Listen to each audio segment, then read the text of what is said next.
Tengo aquí a el economista, analista político, ¿qué más le digo?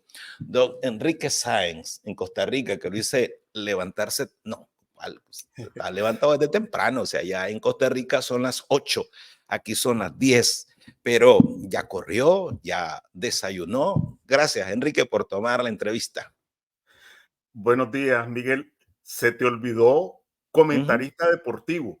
A todo. Y usted, ahorita que están las ligas infantiles, Williamsburg, me acordé que usted también me contó la historia de que vino con un equipo de Chinandega a Miami, fue hace mucho Sí, tiempo. a Miami. Y para que veas, vi el juego que le quitó México a Cuba y vi el juego de Venezuela con Cuba, con México, ¿verdad? Ayer. Así que no es mentira, ¿verdad? No es mentira, está bueno. No, pero la vez pasada quedamos con que yo le iba a hacer una entrevista sobre su fanatismo, su afición al béisbol. Sí, es interesante. Pues le digo que este programa es un solo chacuatol. Aquí, pues hablo de la política, de lo que pasa en Nicaragua, de lo que pasa en Venezuela, de lo que nos afecta. Y al final dejo un poco de carga deportiva, porque hay un montón de cosas que comentarles hoy. El jonrón de Soto, los jonrones de George, tantas cosas que ocurrieron ayer. La Pero antes embestida de vamos. los Dodgers ya con el staff completo, ¿verdad? Con Muncy, con Brett, ¿cómo que se llama? El Ray, Brett, etcétera. Ya ahora sí, pues otra vez vuelve a tomar cuerpo, pero dejemos el deporte para otra oportunidad. Pero también Así te es. muestro que estoy al día, ¿verdad? Está Con el bueno. tema de la embestida de los Dodgers. No, los Dodgers. Todos soñamos con una final Dodgers-Yankees, que la última vez que se dio en 1981. Sería fabuloso esa final en California y en Nueva York, la Serie Mundial. Mire, el nombre del programa es Despidos Masivos, Compactación y Purgas en el Régimen. ¿Cuál es el propósito? Y yo he visto, usted ha escrito y ha hecho investigaciones sobre el empleo, el desempleo, la gente que va a la calle. Y hace unos días puso un tweet que iba a hablar, iba a presentar una investigación sobre estos temas, sobre que si realmente la dictadura miente con sus cifras relacionadas a la economía o que si el país va bien. Y yo me pregunto, y quiero empezar con esto, ¿a qué se deben estas purgas? ¿Será por ahorro? ¿O será porque el régimen es así, que va a arrasar contra quien sea y reales sí tiene, pues, para seguir sosteniendo ese esquema y ese monstruo que es el aparato estatal? Sí, mira, Miguel, por un lado, en Nicaragua, la dinastía, la monarquía más bien, todavía no es dinastía, es lo que tienen es pretensiones de establecer una dinastía, ha instalado un modelo económico bastante contradictorio, ¿verdad? Si tomamos en cuenta las cifras que ellos presentan. Si tomamos en cuenta las cifras que ellos presentan, pues hablan de un crecimiento económico bastante notable, ¿verdad? Cuando se compara con otros países de América Latina, un crecimiento económico superior al 4%, que es el que registran los últimos años, pues se trata de un crecimiento económico notable. Cuando ellos muestran otras cifras macroeconómicas, eh, finanzas estatales sanas, dicen, ahorro del gobierno en el Banco Central, esto es ahorro en Córdobas, reservas internacionales, esto es en moneda extranjera, las reservas internacionales récord. Todos los meses dicen que hay récord en reservas internacionales, esto es en euros y dólares principalmente, que hay ahorro récord también en las arcas del Banco Central en Córdoba, que hay finanzas, es decir, equilibrio fiscal entre los ingresos por impuestos, los ingresos del Estado y los gastos del Estado, pues uno se forma una imagen positiva.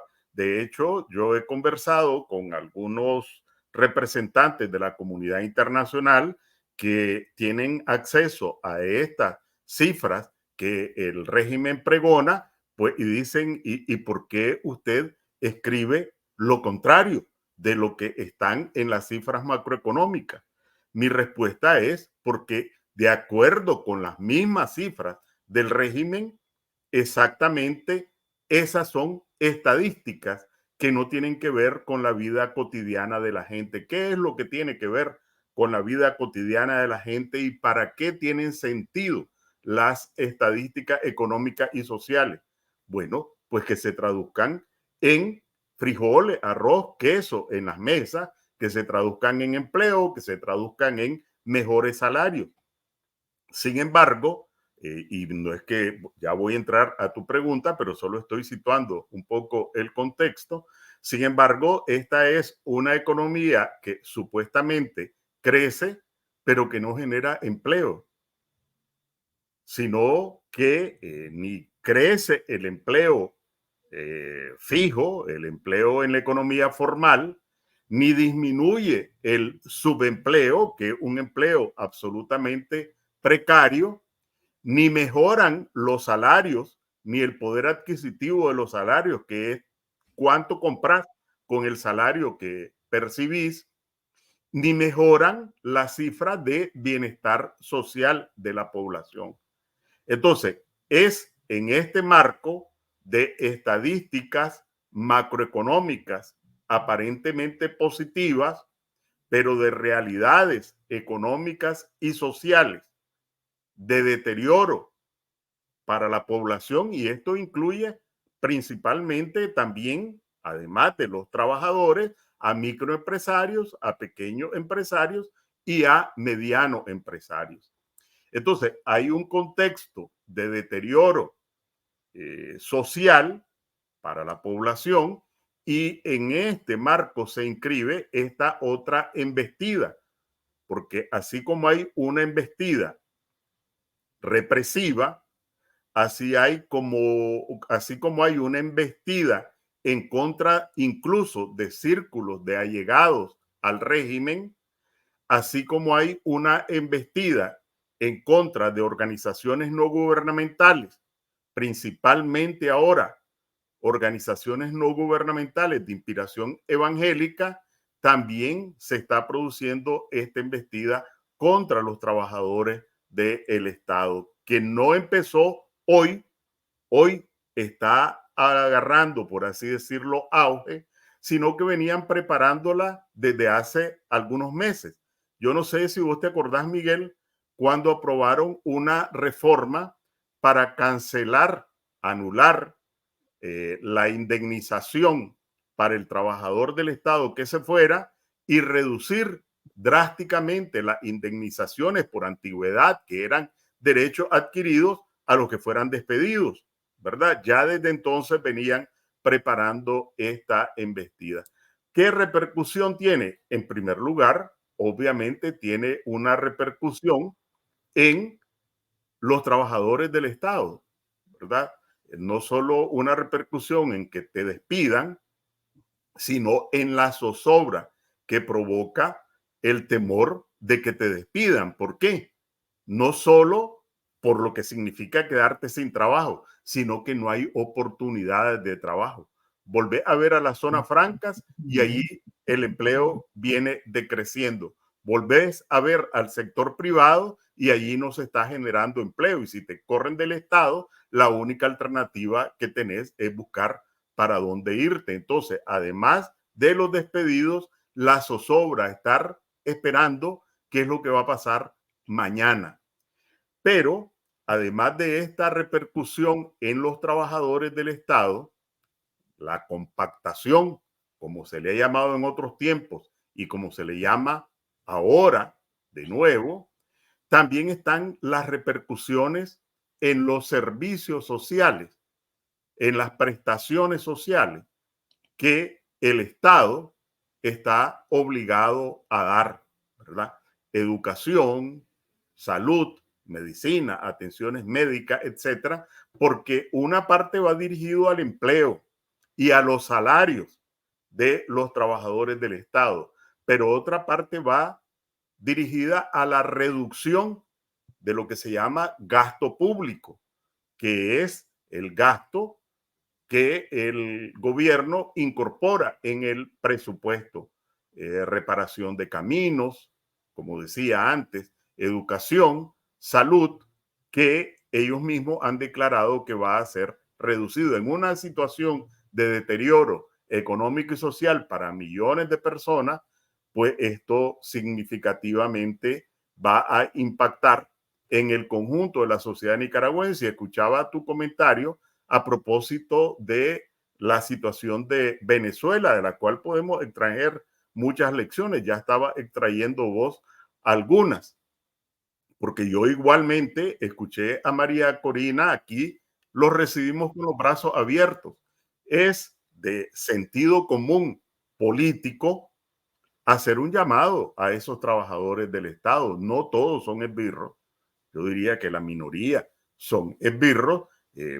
Una secretaria, un contador, un vigilante, un trabajador, un oficinista, un economista, un administrador que trabajan en el Estado, unos desde hace años, otros menos años, pero son personas de las que no podemos partir, que son seguidores del orteguismo, e incluso debemos partir de que algunos o muchos que fueron seguidores del orteguismo ahora ya no lo son. Y en consecuencia, además de la dimensión económica, además de la dimensión social, esto tiene una dimensión política. Para decirlo en dos platos, esto representa una oportunidad para la oposición, para robustecerse, para establecer lazos con sectores importantes de la población dentro de Nicaragua y para generar un discurso hacia el futuro. Claro, y yo creo que la oposición, yo separo, porque la oposición somos todos, porque yo quiero que se acabe la dictadura, aunque mi trabajo es otro. No presumo ni, pero nos hemos quedado sin dirigentes porque se le debería estar sacando provecho a todo esto. Y no hay, pues, no hay, nadie sabe dónde están metidos y qué estrategias hacen. Nos hemos quedado sin eso porque y además que es un tema al que no le entran, porque tienen temor de ser crucificados, enviados a la hoguera en la opinión pública, si le dan cierta tratamiento especial a los, porque el ser simpatizante no te hace birro, el ser simpatizante también no te hace un criminal. Pues hay médicos. Nosotros tuvimos en el Chipote, había unos médicos que sí, otros que no. Y sabemos que ahí se tienen que diferenciar. Nosotros como periodistas, Enrique, recibimos tanta información de la gente que está adentro. Y hay gente que uno no, seguramente en su barrio lo consideran, pero tiene que pasar de otra manera. Pero siguiendo con este tema de la economía, entonces usted cree de que una cosa es el informe oficial y otra cosa es la realidad de lo que está pasando con la economía en Nicaragua. Bueno, más que yo creo, porque más allá de mis creencias y de mis deseos, estas afirmaciones que yo hago se basan en datos oficiales. No es que yo lo invento o no es que yo digo de acuerdo con mis proyecciones y es que yo tengo una base de datos y de acuerdo a esa base de datos yo hago estimaciones, etcétera. Nada de eso. No puedo presumir de eso. No lo hago. Lo que hago es entrar a las bases de datos, que bueno, eso sí ya requiere un poquito de conocimiento, dónde está la información detrás de la mampara. Me meto detrás de la mampara, más allá de lo que es la propaganda oficial, y trabajo con datos oficiales. Cuando digo, por ejemplo, mientras ellos presumen de inversiones en zonas francas, que el número actual de zonas francas es equivalente al número de zonas francas que existían en el 2016, no lo estoy inventando.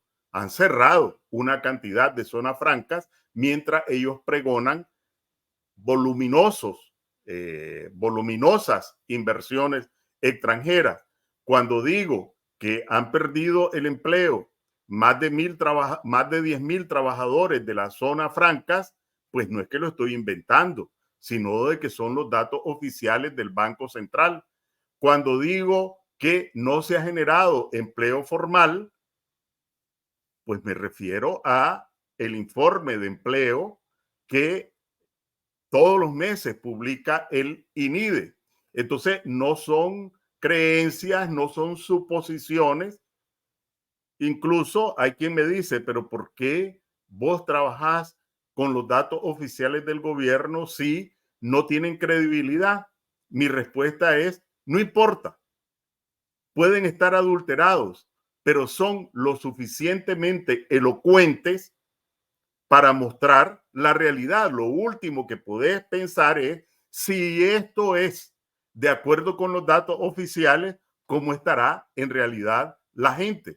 Entonces, no es lo que yo piense o lo que yo quiera, es lo que dicen los datos oficiales del Banco Central o del INIDE, o en última instancia, cuando no hay acceso a algunos datos, pues me baso en datos de organizaciones internacionales. Y en el programa anterior que tuvimos, yo me refería a un dato que es poco conocido, pero que tengo que repetirlo, ¿verdad? Y aunque lo haya mencionado en este programa, tengo que repetirlo porque la gente no lo conoce y es una tragedia.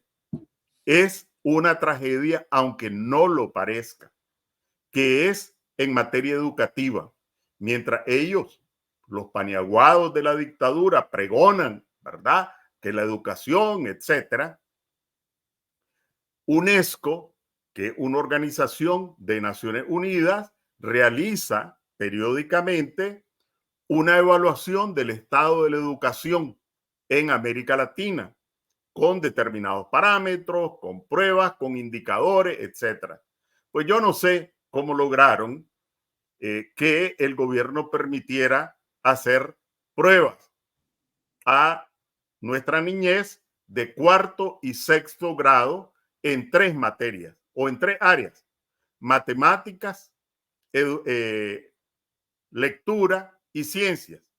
¿Cuáles fueron los resultados? Que el 97%, casi la totalidad, no llegaron al mínimo en las pruebas de matemáticas. 97%.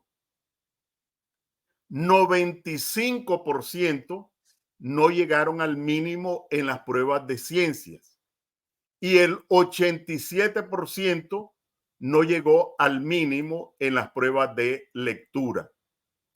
Esta niñez, con esa base, pasa a secundaria, donde recibe otra dosis. Y no me estoy refiriendo a la manipulación, que es otro carril.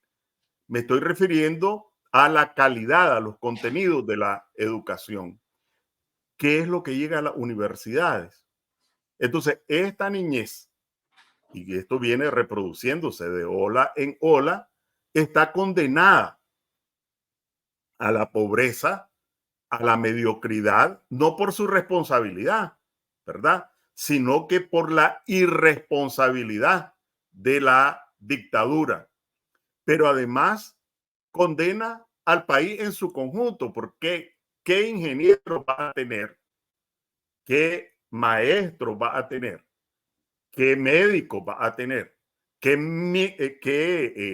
Bueno, científicos, si alguna vez quisieras tener alguno, cuando desde la niñez ni aprobaste el mínimo en matemática, aunque ellos ahora no hacen exámenes y todos aprueban, ni en ciencia, en biología, en química, ni en lectura? Si no aprendes a leer, no aprendes a aprender.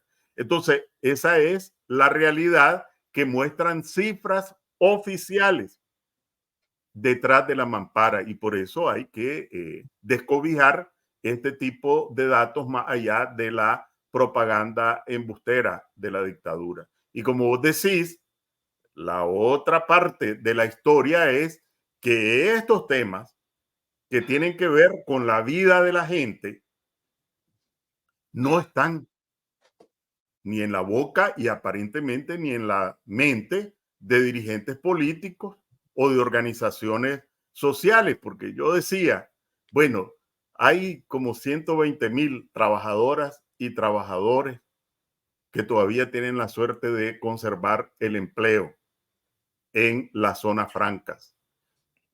Pero bueno, tienen salarios La propaganda que hace la dictadura para atraer inversiones, una aberración, es que aquí se pagan los salarios más bajos de Centroamérica. Entonces venden como un atractivo la pobreza de los nicaragüenses, ¿verdad? Vengan aquí, que aquí pagamos salarios miserables, salarios de pobres. Eso es lo que dice la propaganda para atraer las inversiones extranjeras.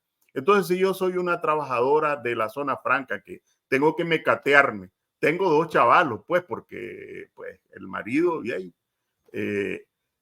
y tengo que mantener a mi mamá también que me los cuida.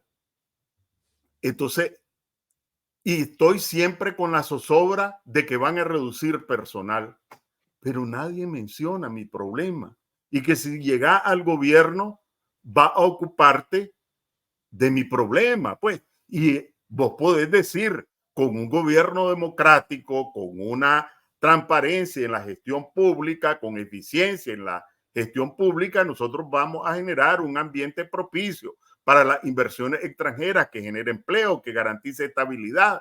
Entonces, bueno, vos ya tenés esperanza de que si hay un nuevo gobierno, pues haya la suficiente estabilidad y la suficiente credibilidad como para que fluyan o vuelvan a fluir las inversiones hacia zonas francas.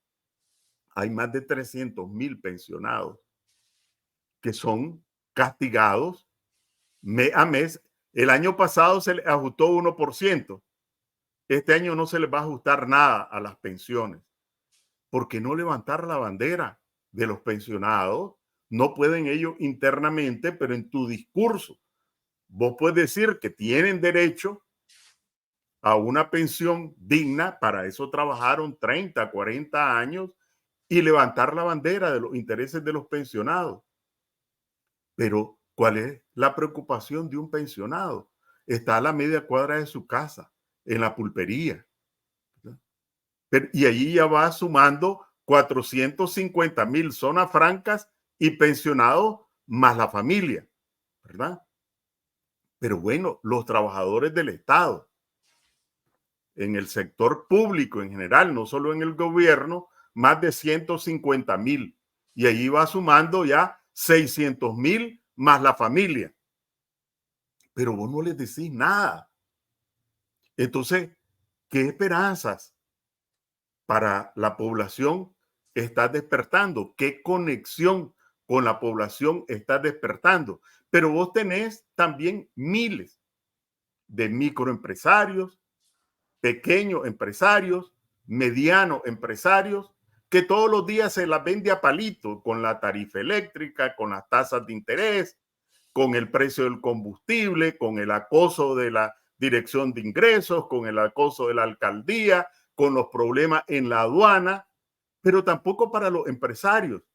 Les decís que van a tener seguridad jurídica en su propiedad, transparencia en la gestión de los impuestos, un marco de apoyo para la viabilidad de su empresa, tampoco lo decís. Y entonces, si yo soy un microempresario, un pequeño empresario que tengo que amanecer todos los días pensando en cómo evitar que mi empresa quiebre o cómo asegurar la viabilidad de mi empresa, y ahí porque voy a estar pensando en los pleitos de aquellos, ¿verdad? De que centro derecha, centro izquierda, derecha, etcétera, etcétera, y que mi ley va y que mi ley viene, y que Trump va y que Trump viene, y que Kamala va y que Kamala viene. ¿Qué le importa a la gente eso? Entonces, cuando hablamos de cifras, siempre debemos tener en cuenta que detrás de cada cifra hay una familia que quiere esperanza, hay una familia que sufre, hay una familia que tiene que conformarse con 4 onzas de queso, y antes compraba media libra. Y cuando hablo de 4 onzas de queso, no estoy inventando. Yo me acuerdo, pues yo vengo de una familia pobre. Cuando, pues, como era el hermano mayor, me mandaban a comprar 4 onzas de queso, ¿verdad? Y ahí había que una rebanadita para cada uno. Entonces, no es difícil imaginar cuáles son las condiciones que atraviesan trabajadoras de las zonas francas y trabajadores, pensionados, trabajadores del Estado trabajadores en general, los trabajadores por cuenta propia, ¿verdad? La señora que vende la enchilada, el chavalo, el adolescente que vende agüelada, el muchacho que viene a vender piña, la señora que vende raspado, ¿verdad? Que eso no tienen un salario fijo. Si te enfermas, nadie va a dar un salario. Te enfermas, te quebras un pie, tenés un accidente, pues como no tenés ningún tipo de cobertura, pues ahí tenés que rifarte, ¿verdad? Mandar al chavalo a vender y que no vaya a la escuela. Si vos no tenés una conexión con esta población, por eso lo económico, el dato económico y social, no podemos ver la cifra fría, porque detrás de esa cifra fría hay una familia que atraviesa penurias, que atraviesa zozobras, y si no la atraviesa, requiere esperanza, esperanza fundada, no retórica. Como Eh, decía, pues una, con el tema de la zona franca. sí, fíjese que hace un par de semanas con esto de Venezuela, miré unas declaraciones que dijo alguien, María Corina se concentra en el tema político, pero después hay técnicos que le ayudaron al montaje, a reunir las actas, gente estudiosa de las leyes, gente que sabía lo que estaba haciendo, gente que sabe cuánto gana un soldado, cuánto gana un policía, cuánto gana un empleado público. Y toda esta cátedra que usted nos acaba de dar, me pregunto, ¿será que nuestros grupos de liderazgo que lo pretenden hacer, pues no tienen técnicos? Técnicos que se metan a esas cifras y que descubran que allí hay tanta información que puede servir a la hora de hacer una proclama, un discurso, presentar un comunicado, porque es más de lo mismo. O sea, los comunicados que nuestra gente lamentablemente publica, casi todos son parecidos. Si agarramos uno del año pasado igualito al de ahora. Pero, Miguel, por un lado, creo que hay suficiente. Solo tenés que pensar en la cantidad de muchachos que estudiaban distintas carreras en la UCA y en las otras universidades privadas. Ahí tenés un caudal de técnicos, profesionales recién graduados o por graduarse que están al garete. Tampoco frente a ellos tenés un discurso, ¿verdad? Entonces, creo que, y además tampoco es complicado, Miguel, eh, conocer cuántos trabajadores y trabajadoras de la zona franca hay, cuántas empresas han cerrado, cuántos han perdido el empleo y cuáles son los salarios, el poder adquisitivo de los salarios. Eso no es una cuestión complicada. Conocer cuántos pensionados tiene el INS, solo entra al informe anual del INS y ellos mismos ponen cuál es la pensión promedio, la busca. Eso no es especialmente complicado. Lo que necesita es, en primer lugar, sensibilidad, que te importe la gente, que al final Prioridades. esa es la política, ¿verdad? La política no son las luchas por el poder por el poder, ¿verdad? Eso es politiquería. Politiquería es la lucha del poder por el poder. La lucha por el poder, quítate vos para ponerme yo, eso es politiquería oportunista, ¿verdad? La lucha por el poder para vengarme, para pasarte la cuenta, esa es política rencorosa. Ninguna de esas es política, ¿verdad? La política es la disputa democrática por el poder para ver quién lleva mayor bienestar a la gente, mayor prosperidad al país, mayor tranquilidad para la población. Esa es la política, ¿verdad? Entonces, mientras no entendamos que la gente debe tener confianza en que nosotros lo vamos a hacer mejor y que hay soluciones, porque hay soluciones, tampoco es que son complicadísimas. Algunas son de corto plazo, otras de mediano plazo, otras de largo plazo. No todas se pueden resolver de la noche a la mañana, ni en la próxima semana, ni el próximo mes, pero debes de tener que plantearle a la gente para que tenga confianza y para que pueda asumir riesgos. La gente, y nosotros ya no solo en Venezuela ocurre esto, ¿verdad? En el 90, y perdóname que regrese un poco atrás, la gente fue a votar a pesar de la guerra. Y no es que yo sea, pues, un renegado, pues, no oculto de qué lado estaba yo, pero el pueblo nicaragüense se volcó a las urnas a pesar de la adversidad, igual que lo hizo el pueblo de Venezuela, porque tenía esperanza. El pueblo se volcó a las calles, como lo hacen hoy los venezolanos en el 2018, porque tenía esperanzas, ¿no? Porque confiaba en que un cambio era posible. Un cambio sigue siendo posible, pero tenés que decirle cómo. Si no, ¿por qué te voy a creer si ni siquiera mentiras me decís? Sí. Yo creo que les ha afectado también el Internet, las redes sociales, que creen que un comunicado le llega a todo el mundo y no es así. Hay que tener una conexión directa. Quiero preguntarle sobre un tema que, bueno, usted ha planteado de la política de ahorro del régimen, hablaba sobre, bueno, hemos hablado de la compactación de los despidos, pero también de esa reforma robándole la liquidación a los empleados públicos, que a cada rato me mandan, Miguel, vine con parol y me deben. Hay gente que pues no le dieron pero, ni un centavo cuando decidió renunciar.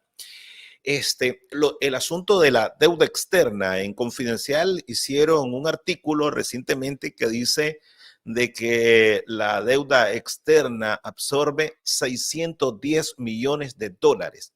Y hay una cifra que es importante mencionarla. Dice, la partida presupuestaria destinada a pagar intereses, comisiones y abonar a la principal de la deuda pública es la segunda mayor en importancia para este año, que son 23.356 millones de Córdoba. Una cifra que solo es inferior al presupuesto del Ministerio de Salud y es superior al que recibe el Ministerio de Educación. O sea, la educación recibe menos que lo que se tiene que pagar en la deuda, en intereses, y esa cifra solo está por debajo de lo que recibe el Ministerio de Salud. O sea que son los dos grandes rubros del presupuesto que tiene que pagar el régimen. Le queda para algo más. Y mi pregunta es, ¿de dónde sacan? Porque, bueno, acabas de inaugurar el arranque de la construcción del aeropuerto de Punta Huete, en donde desembolsaron 80 millones de dólares como pago inicial a la empresa china. Hoy la prensa se preguntaba de dónde sacaron esa plata. Mi pregunta es, ¿de dónde tienen para estar sacando este dinero y que si les cubre el presupuesto? ¿De dónde están saliendo los reales para que en Nicaragua no se sienta el hambre que se sintió en los años 80? Mira, primero sobre el tema de la deuda, que es un tema sobre el que también poco se habla, pero esa es una cruz que venís cargando y solo sentí el peso y las espinas, pero no te ves la corona de espinas ni te ves la cruz, ¿verdad? Solo sentís la fatiga y cuando te sale, ¿verdad? Te cae por la frente el chorrito de sangre. Primero que hay dos tipos de deuda. La deuda externa y la deuda pública. La deuda externa es la que se debe a acreedores externos. El BID, el Banco Mundial, el BESIE, pero también a acreedores privados, porque la deuda externa comprende deuda del Estado y deuda privada. Más de 15 mil millones de dólares en deuda externa, incluyendo deuda pública y deuda privada.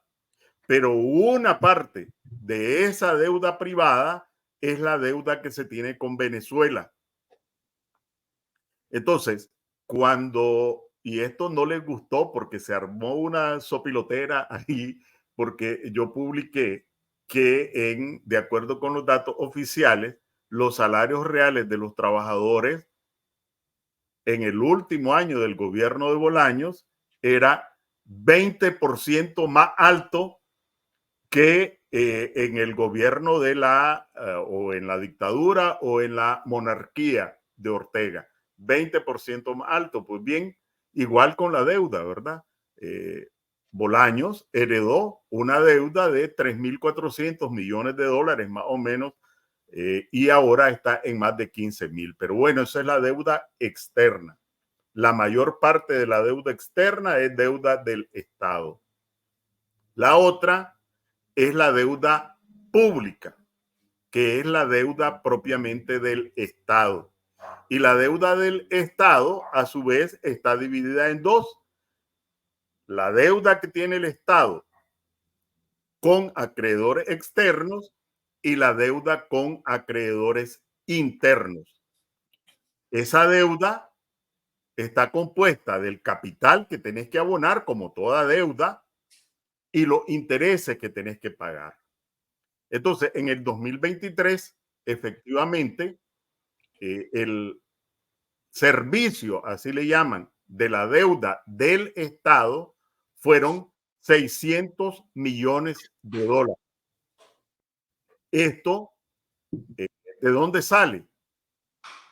Todavía no llegamos al punto de los chinos. Es pago de deuda, más de 600 millones de dólares de los impuestos que pagamos. Por eso decía, esta es una cruz que no ves, pero que cargas. ¿Por qué? Porque los ingresos que percibe el Estado están alrededor de el impuesto, crédito, etcétera, de 3.000 millones de dólares. Vamos a suponer que ese es el sueldo, 3.000 dólares. Pero de esos 3.000 dólares son 3.000 millones de dólares. Pero solo para el ejemplo, paga en deuda 600. ¿Qué significa esto? Que esos 600 que pagas en deuda ya no los podés utilizar para otros fines, ¿verdad? Para llevar computadora o internet a la escuela, para mejorar la calidad de los medicamentos que da el MINSA, para meter trabajo, para mejorar los caminos de penetración, etcétera. El problema es que esa proporción que tenés que pagar a acreedores internos y a acreedores externos va creciendo año con año. Y te voy a decir algo más, ¿verdad? ¿Sabes que las utilidades de los banqueros en Nicaragua subió 30% en el 2023? 30% en el 2023. ¿Qué asalariado puede decir que su ingreso subió, su salario subió en 30%? ¿O qué empresario de cualquier tamaño puede decir que sus utilidades, no ingresos, crecieron en 30%? Y entonces vos puedes decir, ¿y cuál es lo malo? ¿Cuál es lo malo? ¿Verdad? Son eficientes, son empresas rentables, es la dinámica del mercado. Eso vos podrías decírmelo, Miguel, pero yo te diría, espérate un poquito, Miguel. Te la voy a barajar más despacio. ¿Sabes de dónde salen esas utilidades? No caen del cielo, ¿verdad? Sí. Obedecen Con a interés. políticas económicas deliberadas del régimen para favorecer a los banqueros. Seguramente si yo te dijera eso, vos me decís, ahora sí, ya le creí, barájemela más despacio. ¿Cuáles son esas políticas? Bueno, entonces el Banco Central coloca bonos, vende bonos, que es parte de esta deuda interna. y ellos establecen las tasas de interés que le pagan a quienes compran los bonos. Ellos ya saben que los que tienen la liquidez para comprar los bonos son los banqueros. Y las tasas de interés mínima que le pagan es del 10%. Dependiendo del plazo puede llegar hasta el 12%. En ningún país de Centroamérica se pagan esas tasas de interés por los bonos bancarios o los bonos del Estado. ¿De dónde sale el dinero para pagar esas tasas de interés? No te das cuenta, pero al final de cuentas sale de tus bolsillos o del trabajo de los nicaragüenses en el exterior, de las remesas. Y bueno, entonces ahí tienen los bancos un caudal que les permite aumentar sus utilidades. Pero te puedo decir algo más, y ya se está alargando esto, ¿verdad? Pero es importante que la gente lo sepa. El Banco Central publica cada mes, y hay que decir que publica cada mes, la tasa de referencia monetaria para un cristiano común y corriente. Bueno, la tasa de referencia monetaria, ¿qué es? ¿Y qué tiene que ver con mi vida? Yo digo, nada, ¿verdad? La tasa de referencia monetaria. Bueno, la tasa de referencia monetaria la fija el Banco Central y es la tasa que sirve para guiar la tasa de interés que cobran los bancos. Es la más alta de Centroamérica, duplica el promedio centroamericano. Y vos no te das cuenta que la tasa de interés, el interés que te cobran por la tarjeta de crédito, por el crédito hipotecario, por el crédito personal o por el crédito, si sos empresario, agropecuario, comercial, etcétera, está determinada por una tasa que fija el Banco Central para castigarte, para beneficiar a los banqueros. Y vos no te das cuenta. Por eso decía de que hay una serie de, vos vas con la cruz, solo sentí el peso, sentí el dolor de las espinas, pero no ves ni la corona de espinas ni la cruz. Y esa cruz está deliberadamente impuesta por la dictadura para beneficiar a unos y exprimir los bolsillos de otros. Podría seguir hablando de la tarifa Sí, eléctrica. porque hace unos meses que se publicó, yo puse la noticia sobre que la dictadura estaba sacando otra vez los bonos. Hubo gente que igual, ¿no? Que sienten la cruz y sienten las espinas, pero no saben de dónde va a salir la sangre, que empezaron a decir, ¿y qué tiene? Si eso es normal en todo país. Y pues, bueno, estamos en Nicaragua, que y yo no soy economista ni estudioso de la materia, pero lo he tenido que aprender así a la fuerza, saber que los bonos aparecen cuando la economía no está sana, ¿no? Porque si la economía estaría sana, no tienen por qué endeudar con bonos al país. Y recuerde que en el 2018 esto fue el truco de la dictadura, sacar bonos precisamente para completar el presupuesto del siguiente año. Así es, pero siguen imputándole al 2018 los problemas que son resultado de las políticas económicas que ellos mismos imponen. Y ahí está otra vez, ¿verdad? Efectivamente, vos deberías tener un grupo de técnicos que estén todos los días saliéndole al paso a los embustes de la dictadura, desnudando sus mentiras y trasladando información a la población, información y propuestas. Sí, no, estamos, la verdad es que es una situación. Ahora, ya para ir cerrando, ¿la economía de ahora está mejor que la economía del 2017 o está peor? La dictadura dice, vamos en plan crecimiento. Usted hablaba al inicio de la entrevista sobre ese cálculo que han hecho. Ellos presumen que están recibiendo ingresos pues, las remesas es uno de los rubros más importantes. Se ha descubierto también que hay organismos financieros que han detenido los desembolsos de algunos préstamos aprobados con antelación, aunque uno se sorprende, ¿no? Que la dictadura siguió recibiendo préstamos con todo y la matancina que hicieron en el 2018. Pero la pregunta es, esto que están teniendo los Ortega y Murillo es similar a la crisis que provocó el estallido social o es peor? Sí, lo primero que hay que remarcar, Miguel, porque también forma parte del discurso de la dictadura, un discurso que no es contrarrestado desde nuestro lado, y para no echarle la culpa solo a los otros, desde nuestro lado, digamos, es que ya la economía venía decayendo antes del 2018, porque el discurso oficial es que fueron las protestas las que provocaron la crisis económica y social. No, señores, ya había una crisis económica y social y las protestas fueron una reacción a esa crisis económica y social. Si no, recordemos, ¿por qué estallaron las protestas? Las protestas estallaron por las reformas que quiso imponer la dictadura a la seguridad social. ¿Y por qué quiso imponer una reforma a la seguridad social que castigaban a jubilados, a cotizantes y a empresarios? Porque la seguridad social estaba en crisis. ¿Y por qué estaba en crisis el seguro social?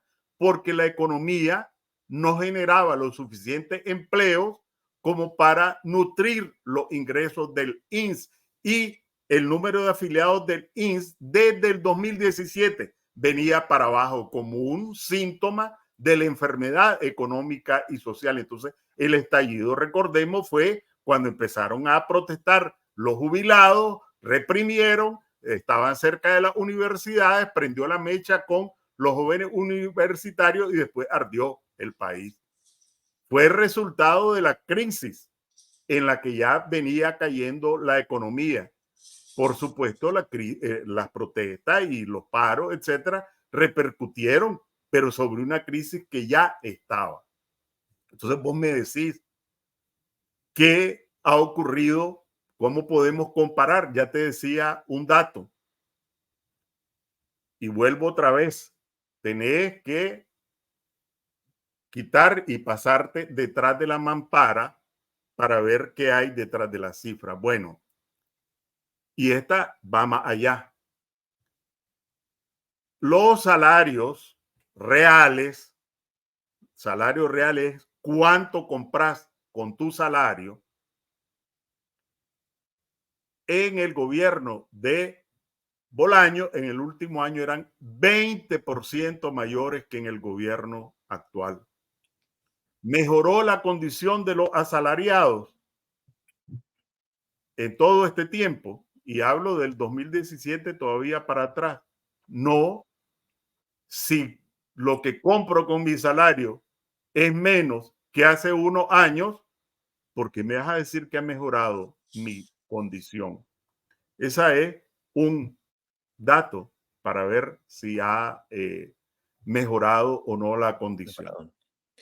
Después de 17 años, no te voy a hablar del 2017, de 17 años, los trabajadores en la economía informal. ¿Cuáles son los trabajadores de la economía informal? Los que tienen que vérselas todos los días vendiendo cajetas, vendiendo piña, etcétera, porque no tienen ningún tipo de protección. Si, como decía antes, si te enfermas, pues allí te la ves. ¿Ha mejorado la condición? ¿Hay menos trabajadores en la economía informal después de 17 años? No. Lo único que ha cambiado es un nombre hipócrita, burlesco. Le llaman economía creativa. Emprendedores. A la pobre mujer que tiene que levantarse en la madrugada, hacer tortillas, ¿verdad? Y después al chavalo, antes de ir a la escuela, irla a repartir en el barrio, esa economía creativa. O, pues, el joven, ¿verdad? Que le dan 2 docenas de piñas para que agarre un carretón y vaya a mecatearse, llueva, truena o relampaguee, a vender las piñas. Esa es economía creativa, emprendedor.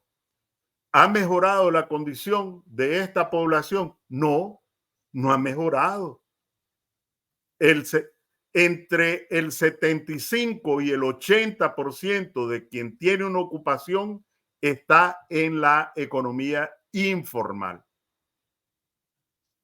Y la dictadura no ha movido un 1% después de 17 años en esta condición precaria de la gran mayoría, 3 de cada 4, para ponerlo barato, ¿verdad? Entonces, ¿ha mejorado la condición de vida de la población? Pues no, ha mejorado la condición de, y perdona que hable de esto, pero también es mi condición y tengo que reivindicar mi condición, de las personas de la tercera edad. No, tampoco ha mejorado. Entonces, ¿ha mejorado la situación de la solvencia económica del país? No, estamos más endeudados. ¿Ha mejorado la estabilidad de los trabajadores en general? No, siempre está con si va o no vas a perder el empleo. ¿Y cuál es? Ya lo dijiste vos, pero me interesa remarcarlo. ¿Qué es lo que impide que se desplome la economía? Las remesas. Y entonces te encontrás con la aberración. ¿Por qué se va una mujer, un joven, un hombre, dejando a su familia, a su hijo, a su mamá, a su papá? Se va porque no tiene oportunidad. Pero a la vuelta de la esquina, eso se transforma en remesas. 5.000 millones de dólares en lo formal, de acuerdo con los registros oficiales. Esos 5.000 millones de dólares que cuestan sangre, sudor y lágrimas refrescan las finanzas de la dictadura. Son euros, son dólares, no son yuanes, ¿verdad? Porque ellos hablan que están en una alianza estratégica para demoler, ¿verdad? La el dólar y hegemonía el imperio. dólar, El imperio ¿verdad? del dólar, dijo el imperio del dólar, dijo Laureano. Para demoler la hegemonía del dólar. No son yuanes, no son rublos, son euros y son dólares. 5.000 millones de dólares que te entran libres de polvo y paz. Quita esos 5.000 millones, solo pone la mitad, 2.500 millones de dólares. ¿Cuántos días camina esa economía? ¿Verdad? Y entonces, mientras, y aquí viene otra vez, esto también tiene que ver con política de oposición, ¿verdad? Y esto te va a parecer una exageración, Miguel. Porque como ellos se llenan la boca de sus grandes alianzas para demoler al dólar, ningún gobierno, ni en el de Somoza, ni lo que llaman los gobiernos neoliberales, llevó la economía del país a un nivel de dependencia de la economía norteamericana como el gobierno de Ortega. Ortega ha convertido la economía de Nicaragua en un protectorado económico. Nicaragua es un protectorado económico de Estados Unidos. Remesas, comercio exterior, zonas francas, inversiones, turismo. No me estoy refiriendo a la trata de personas, ¿verdad? Me refiero al turismo normal. Al real. Remesas, turismo, inversiones, zonas francas, comercio exterior. Todo depende de Estados Unidos. Hasta las compras de petróleo. La vez pasada alguien se asustaba porque me decía, bueno, pero el flujo de petróleo de Venezuela, pues fíjese que de Venezuela no llega una gota de petróleo. ¿Cómo me dice? Bueno, pues fíjese que se va a asustar. El mayor proveedor, más del 70% de las compras de petróleo de Nicaragua son a Estados Unidos. Ahora hasta el petróleo se compra a Estados Unidos y una aberración, pero eso lo vamos a hablar después. Ahora el segundo proveedor de hidrocarburos de Nicaragua es El Salvador. y no tiene ni un solo pozo petrolero. Después vamos a ver cómo se echa ese trompo en esa uña, cómo es que El Salvador es exportador de hidrocarburos a Nicaragua. Más del 10% de las necesidades vienen del Salvador, pero ese es otro cuento aberrante, ¿verdad? Con razón Aquí el Bukele, punto es con que razón esta Bukele está economía no se... callado. Bueno, pero esa ya es un asunto tuyo, ¿verdad? Que le tenés bastante cariño. Entonces, lo que quiero decir es que entre el discurso oficial de bienestar económico y social, lo que se esconden son penurias y zozobra de la población que no salen a flote, pues porque no hay quien la saque a flote. Tampoco que la economía de Nicaragua es un protectorado económico de la economía de Estados Unidos y que esta economía no podría sobrevivir sin el trabajo, el sacrificio, los desvelos de los nicaragüenses en el exterior, principalmente en Estados Unidos, en España y en Costa Rica. Pues ahora sí es la última. Entonces, ¿de dónde sacan para las carreteras, para los hospitales, para los estadios? Que es de lo que presume la dictadura, para parques, para centros de entretenimiento, porque han construido cosas. ¿De dónde sale esa plata? Bueno, una parte sale, ya lo mencionaba vos, de créditos de instituciones multilaterales, que también esta es otra aberración, ¿verdad? Que la dictadura recibió más fondos, créditos principalmente, entre el 2018 y el 2023 que en los 5 años precedentes al 2018. ¿Por qué? Bueno, eso es algo que hay que enrostrárselo a los gobiernos que son socios, porque no es empresa privada. Los créditos del BID, del Banco Mundial, del Fondo Monetario, son créditos que aprueban los directorios de esas instituciones que son propiedad de los estados. Y los directorios están, los que toman las decisiones, formados por representantes de los gobiernos que por un lado censuran las violaciones al régimen, pero por otro lado aprueban créditos. Una parte proviene de créditos. Otra parte, y esta es una parte escondida, ¿verdad?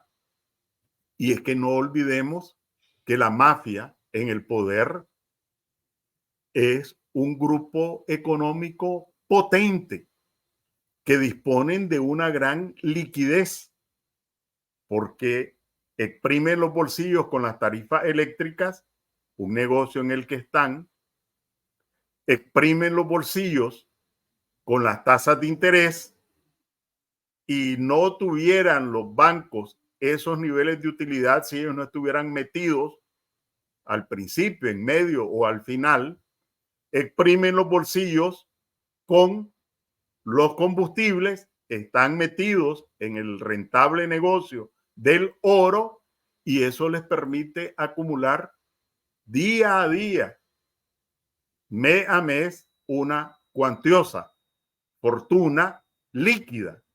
Es decir, no es que tengo invertido en una empresa, en un matadero, ¿verdad? No, todos los días cuando vas a la gasolinera, vos sacás de tu bolsillo y se lo estás metiendo. Los meses que vas a dar tu abono o a pagar la tarifa eléctrica, lo sacás de tu bolsillo y lo estás metiendo en los bolsillos. Dinero líquido. Y como no tenés acceso a el registro público, ahí tenés una cantidad de empresas que sirven de, otra vez utilizo la expresión de mampara, para recursos que son adquiridos. Esa es una forma fraudulenta, ¿verdad? De adquirir recursos. No estoy hablando también de negocios más turbios, porque, por ejemplo, las carreteras Bueno, ahí están las carreteras, perfecto. Hay un crédito, una deuda. ¿Quiénes construyeron las carreteras? ¿A qué precio? ¿Cómo fue la adjudicación? Y entonces resulta de que MECO, que es una empresa de origen costarricense, pero que trabaja en Nicaragua, el presidente de MECO está enjuiciado en Costa Rica por corrupción. El presidente de MECO, enjuiciado, esa es noticia pública. Y de ahí, pero en Nicaragua gana todas las licitaciones, todas las grandes licitaciones. ¿Por qué será? ¿Será casualidad o es que tienen socios en la dictadura que permiten la adjudicación, que permiten sobreprecios? Porque además parte de la corrupción era contratos con sobreprecios o contratos que te permitían estar repasando sobre la misma obra, aunque no fuera necesario, ¿verdad? Y entonces tenía un contrato de reparación y le estaba reparando a cada rato, ¿verdad? Cuando tenías que hacerlo cada 2 años y entonces lo hacías cada 3 meses. Ese tipo de cosas. Bueno, entonces allí hay otra parte de dinero porque una parte de estos fondos chinos, una parte son inversiones chinas que requieren un coinversionista. ¿Quiénes son los coinversionistas? Bueno, habría que desmenuzar esto. Otra parte son créditos que requieren una contrapartida y no te sorprendas, esto tendría que investigarlo, que parte de esto, de estar exprimiendo a la gente con impuestos, con esto, con el otro, tenga que ver para acopiar los fondos de contrapartida que los chinos exigen para los créditos o para las inversiones que han comprometido con la dictadura. Pero esto sí, tengo que decirlo, nada de lo anterior es especulación, ¿verdad? Todo está basado en datos. Claro. Esto tendría que comprobarlo. No tengo en este momento respaldo, pero lo voy a investigar.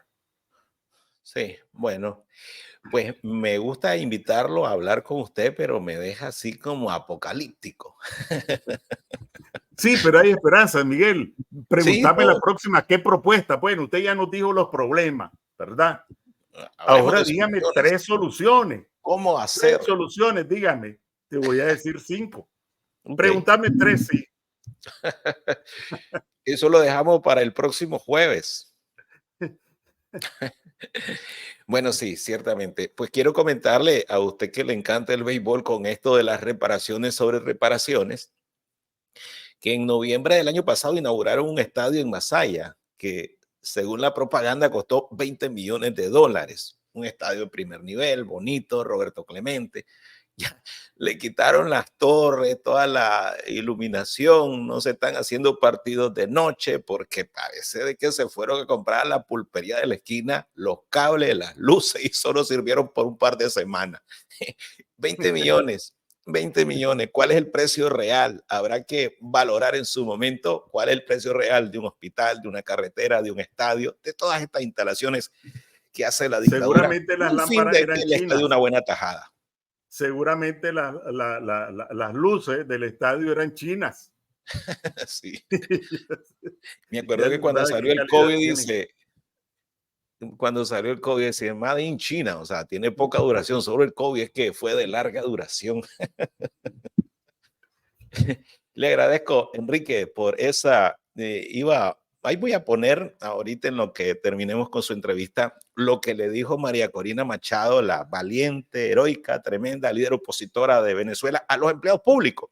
A propósito de los temas que nosotros, que usted ha tocado con esto de que no hay, no hay políticas, no hay ningún pronunciamiento dirigidos hacia los empleados públicos, a esos sectores que sufren tanto con la dictadura. Pues si vamos a querer copiar algunas cosas de los venezolanos, ahí está propiamente lo que ellos, cómo motivan a la gente. Aquí tenés espacio también y eso es muy importante. A propósito de lo que usted decía, que hay una serie de cosas, espacios a los que la oposición no le llega y que están pues sufriendo también las embestidas del régimen, porque en Nicaragua todos están secuestrados. Los únicos libres son Ortega y Murillo, pura sangre. Después el medio pelo, pues no está tan seguro. Y yo veo hace unos días que aprobaron esta reforma de la ley de la ONG, a todos los diputados hasta con miedo de apretar un botón, el equivocado, y poder salir. Ya le pasó a una diputada hace unos años que apretó Y otro botón. Sí, le costó el puesto, ¿verdad? sí, sí, exacto. Sí, no la volvieron. La Sí. sacaron de Chamucolandia, de la asamblea, pero bueno, yo me imagino que todos los botones actuales tienen el mismo propósito. O sea, aunque pongan no, va a ser sí en la pantalla para evitar problemas. Le agradezco, Enrique, por estas declaraciones, estos temas que son tan importantes y que además me ha No. permitido tener una buena audiencia hoy. Bueno, muchas gracias por la invitación, Miguel. A disposición, tenemos una conversación pendiente, ¿verdad? Claro. Alrededor de algo parecido a esto. Eh, la retomamos. Un saludo a la audiencia y mi aliento a que continúes en la dirección que llevas, que realmente estás sembrando y estás abriendo brecha y pavimentándola, y se necesita muchísimo de un trabajo tan misionero, porque realmente una misión más que un trabajo el que estás cumpliendo. De verdad que te aliento a perseverar y reconozco, no digo agradezco, ¿verdad? Porque pues, es una palabra un poco pesada, pero sí quiero reconocer el trabajo que haces. Muchas gracias a analista y economista Enrique Sáenz, que está desde Costa Rica y pues nos ha ofrecido estas declaraciones para tomar nota y sacar conclusiones de muchos temas que hay sobre Nicaragua.